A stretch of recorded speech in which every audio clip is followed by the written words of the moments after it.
রমজান মাসে কবরের আযাব বন্ধ থাকে, এটা কি সঠিক কথা? এটা বহুল প্রচলিত একটি ভুল কথা।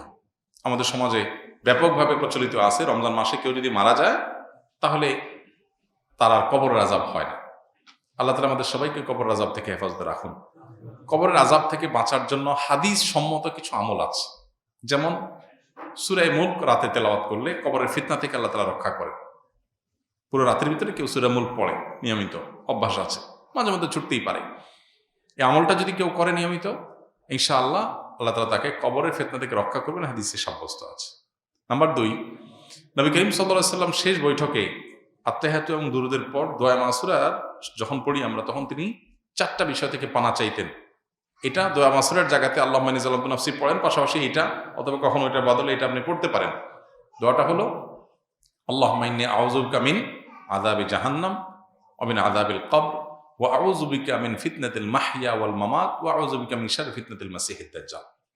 এই যে এখানে জাহান্নাম থেকে এবং কবরের আযাব থেকে পানা চাওয়া হয়েছে। অতএব শেষ বৈঠকে আল্লাহর কাছে দোয়া করেন।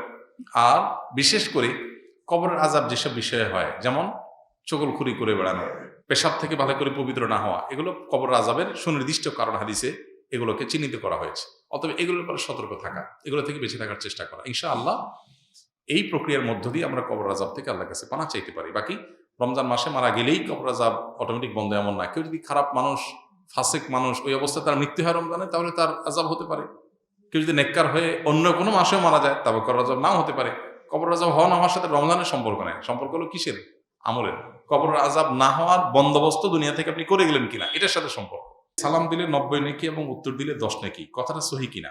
এটাও বহুল প্রচলিত একটি গায়রে সহি কথা।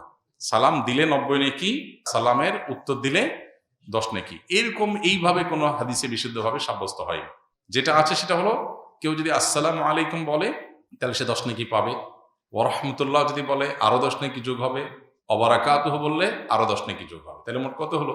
30। এটা হাদিস দ্বারা সাব্যস্ত।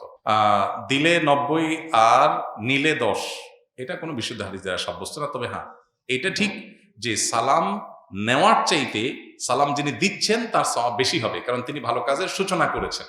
আবার আরেকটা ইম্পর্টেন্ট কথা হলো, সালাম দেওয়াটা সুন্নত, নেওয়াটা ওয়াজিব। দেওয়াটা সুন্নত, নেওয়াটা ওয়াজিব। এখানে ইসলামের একটা সামাজিক সৌন্দর্য দারুণভাবে ফুটে ওঠে। সেটা কি? একজন মানুষ আপনাকে সালাম দিয়েছেন, এখন আপনি যদি জবাব না দেন, তার মানে আপনি লোকটাকে ইগনোর করলেন, অপমান করলেন, তার সালামটাকে আপনি ডিনাই করলেন, তাহলে আপনি একটা লোকের কষ্টের কারণ হলেন। এটা আপনি করতে পারেন না। ইসলাম আপনাকে সামাজিক হতে বলেছে। তিনি যদি আসসালামু আলাইকুম বলেন, আপনি সৌজন্যতার খাতিরে ওয়ালাইকুম আসসালাম বলতেই হবে। হ্যাঁ, আপনি কাউকে সালাম দেন নাই, আপনি গুনাহগার না।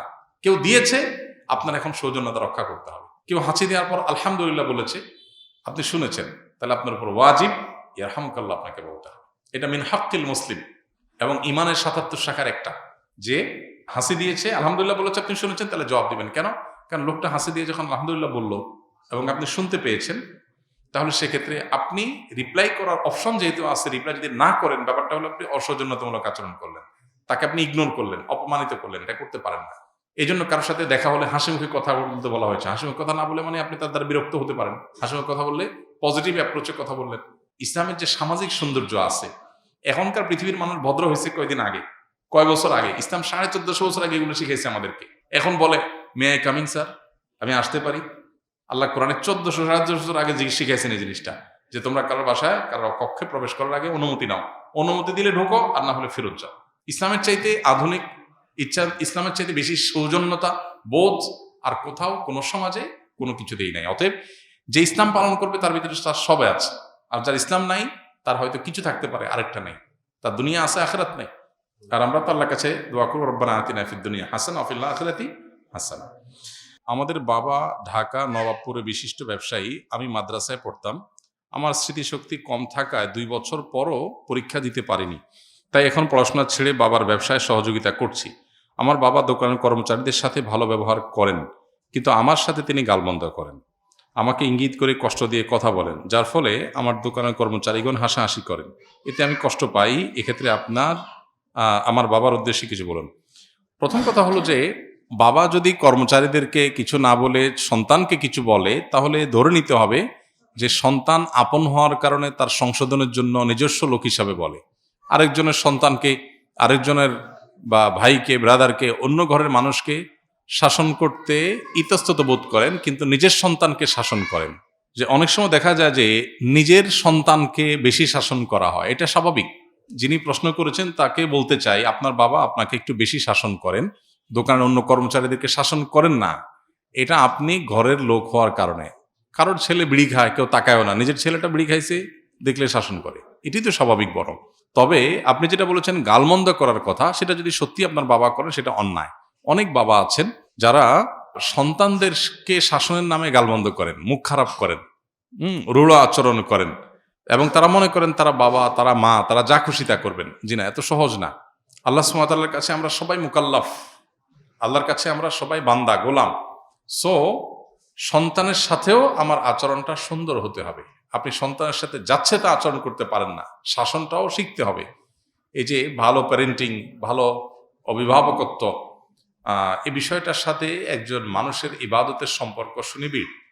অভিভাবক হয়েছেন দেখে সন্তানকে যা খুশি বলে তা বলতে পারেন না।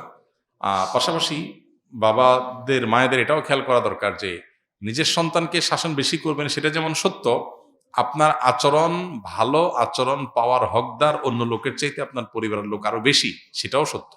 অতএব এখানে ব্যালেন্স করার একটা ব্যাপার আছে, যেটা সন্তান হিসাবে বাবার এটাকে পজিটিভলি নেওয়া যতক্ষণ পর্যন্ত শরীরে ভায়োলেশন না হয়। আবার বাবা হিসাবে শাসন করার পাশাপাশি সোহাগ, স্নেহ অন্য যে কারোর চাইতে আপনার সন্তানকে আপনার বেশি করতে হবে, কারণ সবচাইতে কাছের রক্তের সম্পর্কে আত্মীয় সে। এই জন্য বাবাদেরও সেটা খেয়াল করতে হবে, যেটা অনেক সময় আমরা করি না। উভয়কে আল্লাহকে ভয় করে চলতে হবে। আস-সুন্নাহ ফাউন্ডেশন, উম্মার স্বার্থে সুন্নাহর সাথে।